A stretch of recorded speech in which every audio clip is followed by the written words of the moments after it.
नमस्कार। बहुत ही सुंदर से प्यारा सा बहुत ही पुराना गाना एगो छठ व्रत के लेके आ गई में। ये देखिए, सुनिए, बताइए कैसन बा। केरवा के पात पर उगेले सूरज देवा झाके झोंके। केरवा के पात पर उगेले सूरज देवा झाके झोंके। हे करेलू छठ बारातिया से झाके झोंके। हे करेलू छठ बारातिया से झाके झोंके। केरवा के पात पर उगेले सूरज देवा झाके झोंके।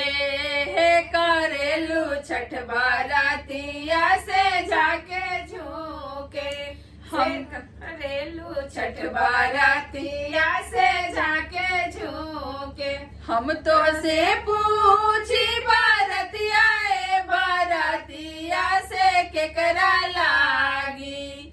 हम तो से पूछी ले बारातिया ए बारातिया से केकरा लागी। हे करेलू छठ बारातिया से केकरा लागी।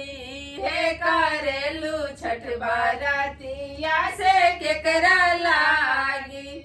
हम रोजे बेटावा कवाना ऐसन बेटावा से उनके लागी।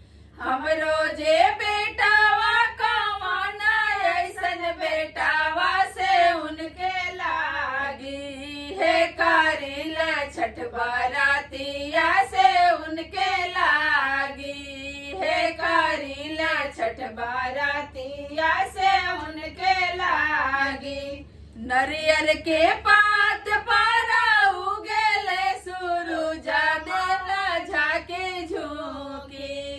नरियर के पात पर उगेले सूरज देवा झाके झोंके। हे करेलू छठ बारातिया से झाके झोंके। हे करेलू छठ बारातिया से झाके झोंके। हम तो से पूछी बारातिया ए बारातिया से केकरा लागी।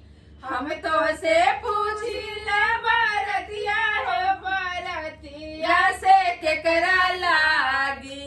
हे करेलू छठ बारातिया से केकरा लागी। हे करेलू छठ बारातिया से केकरा लागी। हम रोजे बेटिया कवाना ऐसन बेटिया से उनके लागी। हम रोजे बेटिया कवाना ऐसन बेटिया से उनके लागी। हे करेला छठ बारातिया से उनके लागी। हे करेला छठ बारातिया से उनके लागी। नींबुआ के पात पर उगेले सूरज देवा केकरा लागी। हे करेलू छठ बारातिया से केकरा लागी। हम करेलू छठ बारातिया से केकरा लागी। धन्यवाद। गाना कैसन लगल कमेंट में बताई जा। और चैनल पर नया बानी जा, पहली बार देखा तनी जा तो सब्सक्राइब के बटन जरूर दबाई जा।